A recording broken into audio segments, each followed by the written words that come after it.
Hey y'all, so in this video I am going to be talking to you guys about how my dropshipping store got shut down, and if you are doing these things, your store will get shut down too. I don't know why my hair looks so I don't know, I'm not feeling it right now. But anyway, so my store was just recently shut down at like the beginning of December, and y'all, this is my second eBay store that I've had shut down. So the first store I started back in like March, April, somewhere around there. I hired a virtual assistant who, I felt was great. And y'all, when he first started working, he was uploading like 50 to 100 products at one time, and I'm just like, why are you doing this? Like, I understand that I had a high selling limit, and the reason why I had a high selling limit was because I've had an account with eBay for a couple of years now. So the longer you have an account with them, the higher of a selling limit they'll give you. So when you first starting out, they'll only give you a selling limit of I don't know, 100 items or something like that. I'm not even sure. But anyway, so he was listing a lot of products at one time. So initially, I kind of asked him about it, why are you uploading so many products at once? I don't want our account to get flagged, because realistically, you have to make it seem as if you really have these products at home. And realistically, ain't nobody uploading no 50 to 100 products a day. Maybe there are. But anyway, so he was like, oh, it's not going to be a problem. It'll be cool. So I'm just like, okay, you're the expert. So, all right. So as time goes on, y'all, eBay ends up suspending the store. And so they send me an email basically saying that the reason why they suspended the store was because we needed to show proof that we actually purchased the items that he listed on there. We needed to show proof that we actually purchased those items first before we sold them. Now, mind y'all, we're doing drop shipping, okay? And the way we were doing it was we were listing the items on eBay, and then once a customer comes onto our store and purchase the product, we would then go to Amazon and buy the product from Amazon and have Amazon ship the product to the customer. Now, if we don't have no product on hand, how are we going to show proof that we paid for the product before we sent it to the customer?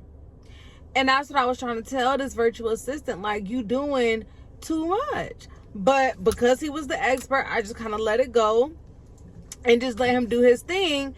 And by me doing that, our store ended up getting shut down. So, y'all, I was so upset because I'm just like, you've been doing this way longer than I have. You should have known better. But again, I could not blame nobody else but myself, because I should have went with my first mind when I felt initially that, he was uploading too many products. I should have stopped him then, but I didn't. So fired him, kind of sat it out for a little bit, and then I decided to create another store. So mind you guys, I already have a virtual assistant that I've been working with now for almost 4 years. And I don't even know why I didn't want to use him to run these new stores that I was creating with eBay. But I feel like that was probably the first mistake. I should have just stuck with him. But anyway, opened up the second store, hired a new virtual assistant, felt like this guy was great. So long story short, guys, initially, things were going good. We were getting positive reviews on our store. Sales was looking good. We were making money. I mean, everything was flowing. Everything was going good. So I started to, kind of ease up a little bit, because I'm just like, everything going good. So I'm just going to leave it to my virtual assistant, because, at the end of the day, he is running the store. So y'all, a couple months in, we started getting messages from customers basically saying like, they haven't received their items, and they started submitting claims to eBay saying that, we didn't ship their product and they never received their product. Now, mind you, after you sell an item on eBay, after like a certain period of time, Amazon pays you whether you've actually sent the product or not. So we were getting paid for these products that these customers were saying that they never received. So after so many complaints being submitted, I reached out to the virtual assistant. I'm like, hey, look, like, what's going on? Like, why are these people saying that they haven't gotten anything? Why are they, submitting their claims or whatever, submitting these claims for missing products? So he was like, people will lie. They'll say that they never received it when they know that they did this, that, and the third and stuff like that. But he was like, don't worry about it. I'll resolve it. So weeks go by, and because no tracking numbers were uploaded, eBay ends up flagging the account, and the store ended up getting suspended. So even though the store was suspended, it wasn't necessarily shut down. We were still able to get sales, but they weren't paying us. They weren't releasing the money, basically. So now I'm asking the virtual assistant, like, what's going on? So I decided to go and dig a little bit deeper. Y'all, I go through orders that were placed months ago, and come to find out, y'all, the virtual assistant wasn't even sending out some of the orders. If an order was out of stock, he would just straight up not reach out to the customer. He wouldn't do anything. He'll just let the order sit there. And I'm just like, who does that? Why would you not reach out to the customer and say, hey, look, we don't have this product in stock, but we have this. Or, hey, we don't have this product in stock. Would you like your money back? Something. But he said nothing, y'all. He said nothing. Just let us get paid for the orders, and that was it. So being the good person that I am, I'm just like, well, I wouldn't want nobody to do me like that. So I ended up having to refund over $500 in orders. And there were some orders that were placed within like a good time frame. So instead of refunding them, I reached out to them and was like, hey, look, I apologize. Y'all, I had to lie. I had told them that the item was lost in transit. It got lost in the mail. I can resend them a new product or whatever. Now, that was only if Amazon, ended up having the product in stock. So I refunded majority of the orders. Yeah, I'm sorry, I'm getting all tongue-tied. I refunded majority of the orders, and then for the rest of the orders, I ended up just seeing if they had it on Amazon and just resending it to the customer. Y'all, when I tell y'all, I was so heated, I was so mad, and I asked the virtual assistant, like, why would you do that? And he was like, oh, I didn't want to mess up our stats on eBay. And I'm like, our stats? I care more about my integrity. You know what I'm saying? Like, that's crazy. You're more concerned about stats than actually refunding these people money or sending them their stuff. Like, what kind of foolishness is that? Y'all, when I tell y'all, it was a big mess. So eBay was basically saying like, hey, look, we're not gonna release your funds until you upload the tracking numbers for some of these orders. Now, for the orders that I refunded, they didn't require for me to upload a tracking number because I refunded the customer their money.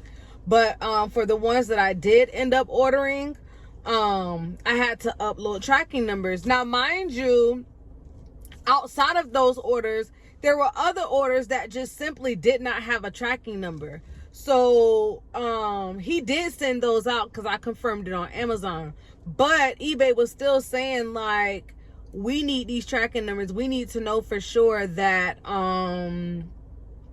that these items were delivered to the customer. So there is a website that I was able to use to generate, you know, tracking numbers, and I'll go over that like in a totally different video.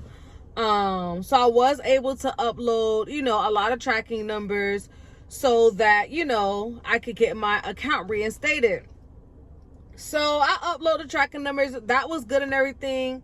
But then they come back and say, well, we see that you have another account that's linked with your information, or that is linked to your information. And y'all, they was talking about the account that was shut down a couple of months ago. The one with the virtual assistant who was listing all them items at one time. So they were basically saying, I have to show proof of purchase of those items that we listed on our store before they will reinstate this new store. Y'all, I was just like, I give up. Like, I give up, because there's no way that I'm gonna be able to show proof that we purchased items that we really didn't purchase. Y'all, I was just like, I really cannot believe this happened. But the only person that I can blame is myself, because I should have been on top of both these virtual assistants. But I got way too comfortable, way too quick. And it was nobody's fault but mine. So the moral of this story is, take your business serious, guys, because both of my dropshipping stores could have been making 4 to 5 figures a month, okay? And or more. But because of my lack thereof, now I don't have either store. And now I gotta try to figure out what I'm about to do next. So y'all, stay on top of your virtual assistants. Stay on top of your business. Take care of your business, because at the end of the day, these virtual assistants gonna get paid. And a lot of times they be so money hungry. You know what I'm saying? Like, they don't even care about how your business gonna turn out, about the integrity of your business, because at the end of the day, you still gotta pay them whether your store makes sales or not. When you're first starting out, you still have to pay them to do the product research, to list the items on the store. They're still getting paid no matter what. I don't have a store, but guess what? My virtual assistant is still getting paid running somebody else's store while I'm trying to figure out what I'm about to do next. Take care of your business, y'all. Take care of your business. So I really hope that you guys learned something, and that is all for this video. Until the next one, thank you guys for watching. Make sure you like and subscribe, and I'll see you in the next video. Bye.